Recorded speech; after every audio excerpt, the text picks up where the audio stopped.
Continue हम लोग start करेंगे, इसका सीरीज चलेगा। तो ट्रिगोनोमेट्री जो होता है क्या बेटा, ट्रिगोनोमेट्री बहुत सारे बच्चे डरते हैं, ट्रिगोनोमेट्री सुन के ही नाम डरते हैं, बहुत सारे बच्चे स्केयर करते हैं ट्रिगोनोमेट्री। ट्रिगोनोमेट्री एक्चुअली होता है क्या बेटा, ट्रिगोनोमेट्री जो है 3 ग्रीक वर्ड से आया है, ट्राइगन और मेट्रॉन। ट्राइगन क्या होता है बेटा, ट्राइगन मतलब 3, मेट्रॉन मतलब मेजरमेंट। 3 मेजरमेंट मतलब एक ट्राइंगल में 3 साइड या 3 एंगल को मेजरमेंट करने के लिए जो हम लोग यूज करते हैं वो ट्रिगोनोमेट्री यूज होता है। ठीक है, अच्छा आपको पता है एक ट्राइंगल में 3 साइड्स होता है, 3 एंगल होता है। ठीक है, ये कोई भी ट्राइंगल में हम यूज करते हैं। ऐसे बहुत सारे बच्चे के सोचते हैं कि trigonometry only right angle triangle में यूज होता है, ऐसा नहीं है, ट्रिगोनोमेट्री कोई भी ट्राइंगल में यूज होता है। तो 3 एंगल ट्रिगोनोमेट्री में आपको पता है ये 3 एंगल है यहाँ पर और 3 साइड से, ये 3 एंगल और 3 साइड को मेजरमेंट करने के लिए हम ट्रिगोनोमेट्री यूज करते हैं। तो कैसे करते हैं देखिए, तो मान लीजिए, और हम लोग ट्रिगोनोमेट्री पढ़ेंगे क्या, ratio of different sides and different angles, वो ट्रिगोनोमेट्री पढ़ेंगे।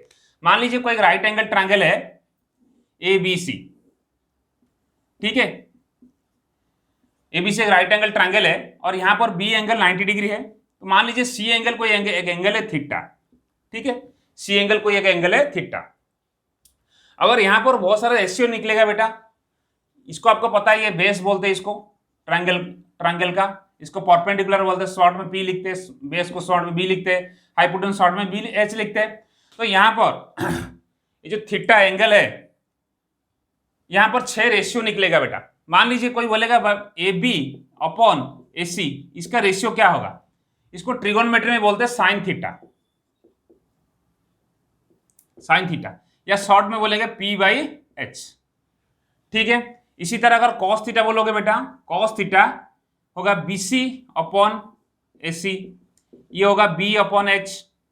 सिमिलरली टैन थीटा जो होगा AB upon BC, that is perpendicular upon base. यहां 6 रेशियो निकलेगा बेटा, साइन कॉस टैन, इसके बाद आपका सेक थीटा आएगा जो BC अपॉन AC होगा और B अपॉन H होगा। सिमिलरली कोसेक थीटा होगा बेटा, कोसेक थीटा होगा, कोसेक थीटा क्या होगा बेटा, AC upon AB, that is H upon P। और एक क्या बच गया, साइन कॉस टैन कॉट बच गया, कॉट थीटा, कॉट थीटा होगा B upon P, that is BC upon AB, B upon P। ये 6 ट्रिगोनोमेट्री जो रेशियो आपको याद रखना पड़ेगा एनी हाउ, ये बेसिक एकदम, ये याद नहीं रहेगा तो हम ट्रिगोनोमेट्री आप छू नहीं पाओगे। ठीक है, तो बेटा यहां देखो बेटा बहुत सारे रेशियो, देखो AB AC का रेशियो, BC AC का रेशियो, 3 साइड या 3 एंगल का 3 साइड का रेशियो मिल रहा है। तो इसको याद कैसे रखोगे बेटा, ये तो इंपॉर्टेंट है, कैसे याद रखोगे, 6 रेशियो है, 6 रेशियो को याद रखना जरूरी है, प्रैक्टिस करने से याद हो जाएगा। ये शॉर्ट ट्रिक भी है बेटा, अगर आप ऐसे रखोगे, देखिए बेटा एक नाम लिखना, पंडित बद्री प्रसाद हरा और भोले, ये क्या हो गया, ये हो गया पंडित, P स्टार्ट्स पर पंडित, पंडित बद्री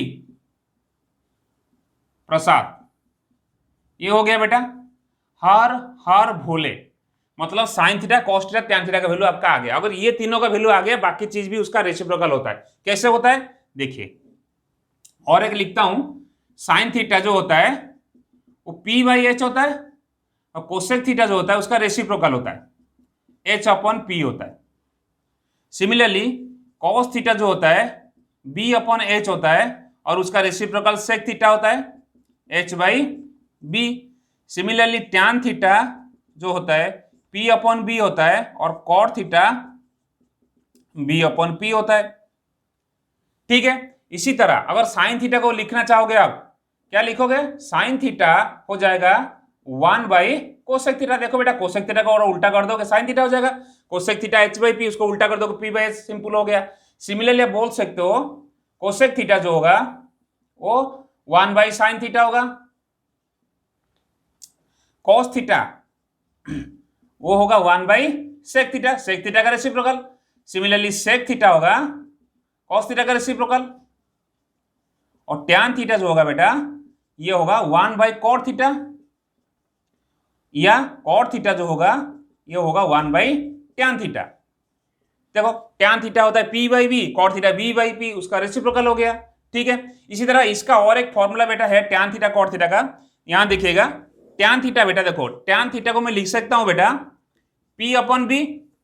ठीक है, अगर मैं दोनों साइड इसका नीचे डिनोमिनेटर h से डिवाइड कर दूंगा, कोई प्रॉब्लम है क्या? नहीं है, देखिए क्योंकि h h कैंसिल हो जाएगा, और p बाई h क्या होगा बेटा? साइन थीटा, और b बाई h क्या होगा? Cos theta. तो आप लोग tan थीटा को लिख सकते हो sine theta by cos theta. Similarly अगर कॉट थीटा बेटा, आपको पता है कॉट थीटा क्या होता है? b अपॉन p होता है, देखिएगा b अपॉन p। अगर मैं इसी तरह b बाई h से डिवाइड कर दूंगा तो b बाई h क्या हो गया? कॉस थीटा, और p बाई h क्या हो गया? Sine theta.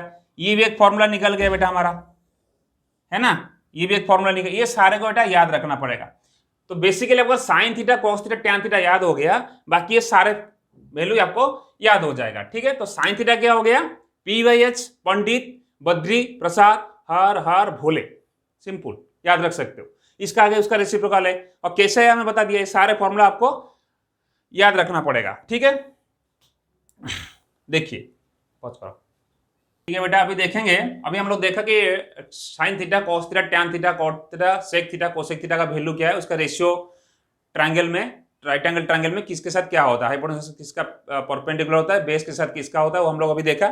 बट इसमें और एक ट्रिक है बेटा, देखिएगा, अगर ध्यान दीजिए थोड़ा ये बात को, ये बहुत इंपॉर्टेंट बात बोलने जा रहा हूं आपको। मान लीजिए कोई ए बी से एक ट्रायंगल है, बी एंगल आपका 90 डिग्री या सी एंगल आपका थीटा है, तो आप देखिएगा इसमें अगर साइन थीटा बेटा बोलूं, आप बोलोगे सर साइन थीटा तो p बाई एच है, ठीक है, तो p बाई एच मतलब ए बी अपॉन ए सी होगा, 100% है। अगर थीटा यहां ना, ये थीटा यहां ना अगर यहां होगा तो क्या होगा, सोचिएगा, अगर थीटा की जगह पे ये मान सकते हो साइन सी, अगर ये साइन सी कोई बोलेगा तो p बाई एच होगा, ठीक है, तो ए बी बाई सी होगा, ये परफेक्ट है। अगर कोई बोलेगा साइन ए का वैल्यू क्या है, साइन ए बोलोगे तो क्या होगा, अभी एंगल आपका चेंज हो गया, ट्रायंगल को घुमाना पड़ेगा, ऐसा नहीं। देखिए बेटा, साइन ए क्या होगा बेटा, जहां हमारा परपेंडिकुलर जो था अभी बेस, वो क्या हो जाएगा, वो बेस हो जाएगा, जो बेस था वो परपेंडिकुलर हो जाएगा। अभी मतलब क्या हो जाएगा, साइन थीटा क्या हो जाएगा, बीसी अपॉन एसी। देखो बेटा, हाइपोटेन्यूस तो चेंज होने वाला नहीं, चेंज यही होगा दोनों, तो बीसी अपॉन एसी हो जाएगा। देखो बेटा, यहां दोनों में डिफरेंस है, सेम ट्रायंगल में दो एंगल पूछेगा, कोई पूछेगा साइन सी बोलिए तो साइन सी जैसे होगा, बोलोगे बी बाई सी। देखो बेटा, हमेशा राइट एंगल का सामने वाला होता है थीटा, यह वाला साइन सी है, यहाँ पर साइन सी क्या हो गया, ए बी अपॉन ए सी। अगर राइट एंगल का साइड में सामने वाला नहीं है, उसका आर्जेंट एंगल ऊपर है, तो साइन ए क्या हो जाएगा, बी सी अपॉन ए सी हो जाएगा। सिमिलरली अगर कोई पूछेगा कॉस सी क्या है, कॉस सी क्या होगा बेटा, कॉस सी होगा एक्चुअली यहाँ पर बी सी अपॉन ए सी होगा, ठीक है। अगर कोई बोले कॉस ए कितना है, तो क्या बोलोगे, कॉस ए क्या हो जाएगा, उल्टा हो जाएगा, ए बी अपॉन ए सी हो जाएगा। मतलब क्या हो रहा है यहाँ पर, परपेंडिकुलर जो था वो बेस बन जाए, जो बेस वो परपेंडिकुलर, जब जैसे एंगल चेंज हो रहा है उसका जो परपेंडिकुलर बेस हो रहा है, बेस परपेंडिकुलर हो रहा है। सिमिलरली कोई बोलेगा अगर टैन सी कितना है, मैं आपको ये क्यों बता, जब आप करोगे एक्सरसाइज करोगे इसका बहुत रिक्वायरमेंट रहेगा, ठीक है। तो टैन सी क्या होगा बेटा, tan C A B upon B C होगा। अगर कोई बोलेगा टैन ए, तो क्या बोलोगे, टैन ए हो जाएगा B C upon A B, उल्टा उल्टा हो जाएगा बेटा, ठीक है। तो इसका ऐसे बाकी रेशियो भी निकल सकते हो आप लोग।